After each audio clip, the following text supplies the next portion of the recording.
আজকে আমি এমন একটা বাজারে আসছি যে বাজারের নামটা শুনে আপনিও অবাক হয়ে যাবেন। এই বাজারের নাম হলো ফকিন্নি বাজার। তবে এই ফকিন্নি বাজারে শুনলাম যে এখানে নাকি বড় লোকদের ঢল বেশি এবং সস্তায় নাকি এখানে বস্তাভর্তি বাজার নিয়ে যাওয়া যায় এবং মাত্র 100 টাকায় এক বস্তা বাজার এখান থেকে নাকি নিয়ে যাওয়া যায়। এখানে অনেক দোকানদার আছে। এখন আমি পাশে এক আপুকে দেখছি, উনি এখানে বেচাকেনা করতেছে। আপুর সাথে কথা বলবো। আসসালামু আলাইকুম আপু। ওয়ালাইকুম আসসালাম। আপনি ভালো আছেন? জি, আপনি ভালো আছেন? আপনি এখানে কি বিক্রি করেন? আমি এখানে আলু, পেঁয়াজ, টমেটো, বেগুন এগুলা বিক্রি জোরে কথা বলেন। আমি এখানে আলু, পেঁয়াজ, টমেটো এগুলা বিক্রি করি। আলু, পেঁয়াজ, টমেটো এবং বেগুনও দেখতেছি, ঢেঁড়স দেখতেছি, পটল দেখতেছি, সবই বিক্রি করেন? জি, সবই বিক্রি করি। আচ্ছা, আপনি এগুলো আপনি নিজেই আনেন নাকি আপনাকে কেউ এনে দেয় নাকি আপনার স্বামী এনে দেয়? আমার শ্বশুর আইনা দেয়। আপনার শ্বশুর এগুলো আইনা দেয়, আপনি এখানে বিক্রি করেন।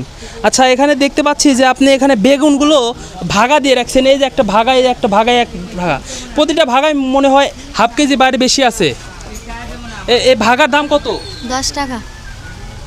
প্রিয় বন্ধুরা, আপনারা দেখতে পাচ্ছেন যে এতগুলো বেগুন মাত্র 10 টাকায়। এই 10 টাকায় এতগুলো বেগুন পাওয়া যাচ্ছে এবং সব কিছুর দামই এখানে শুনলাম যে কম, এই জন্যে হয়তো সস্তায় বস্তাভর্তি বাজার নিয়ে যাওয়া যায়। আপনাদের এখানে কি বড় লোকরাও আসে? জি, বড় লোকরা আরো বেশি কম দামি খাইতে চায়। কি বলছে শুনছেন? বড় লোকরা নাকি কম দামি খাবার বেশি খেতে চায়। বড় লোকরা, তাদের তো অনেক টাকা পয়সা আছে, তারা কেন কম দামি খাবার খেতে চাবে? আপনার কি মনে হয় এই বিষয়ে? তারা এই যে সস্তা পায় এই জন্য আসে বাজার করতে। আসে। জি। বড় লোকরা কি আপনাদের সাথে দামাদামি করে নাকি যে দাম বলেন ওই দামই নিয়ে যায়? না, দামাদামি করে। দামাদামি আমরা করে? যদি বলি 10 টাকা বাগা বেগুন, বলবে 2 বাগা 15 টাকা দেন। আচ্ছা, এখানে বেগুন ভাগা করে রাখছে 10 টাকা করে ভাগা। উনি বড় লোকরা নাকি এসে এখানে বলে যে 2 ভাগা 20 টাকা হয়, কিন্তু ওনারা আরও এখানেও কম বলে, 15 টাকা বলে এবং এই 15 টাকাও নাকি ওনারা মাঝে মধ্যে দিয়ে দেয় যদি এখানে ওনাদের লাভ থাকে। আচ্ছা আপু, এখানে আপনি কতদিন হলো বিক্রি করছেন? আমি এখানে বিক্রি করি প্রায় 1 বছর হইব। আমার শাশুড়ি বিক্রি করে। আমার শাশুড়ি তো বাড়িতে গেছে অসুস্থ, তাই আমি এখানে বসছি। এর আগে আপনার শাশুড়ি বিক্রি করছে, এখন আপনার শাশুড়ি অসুস্থ, এই জন্য আপনি বিক্রি করতেছেন। আচ্ছা, এগুলো বিক্রি করে কি আপনাদের সংসার চলে নাকি কি অবস্থা? চলে মোটামুটি, এগুলো দিয়ে। মোটামুটি চলে।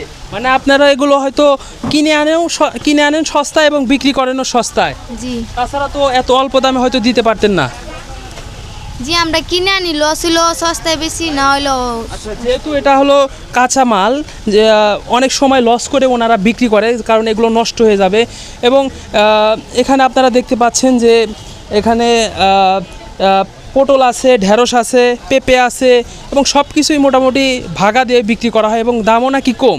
এখানে টমেটো দেখছি, এখন তো টমেটোর সিজন না, তারপরে টমেটো বিক্রি করছেন। এটা কত করে কেজি? টমেটো 120 টাকা করে, বেশি কেউ 100 টাকা করে দিয়ে দেয়। কেজি 100 টাকা কেজি টমেটো বিক্রি করে?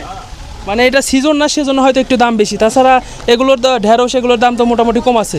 একজন কাস্টমারের সাথে কথা বলবো যে নাকি প্রায় সময়ে এই ফকিন্নি বাজার থেকে অল্প টাকায় বস্তাভর্তি বাজার নিয়ে যায়। ভাই, আমি শুনলাম যে আপনি নাকি এখান থেকে বস্তাভর্তি বাজার নিয়ে যান, সত্য? জি।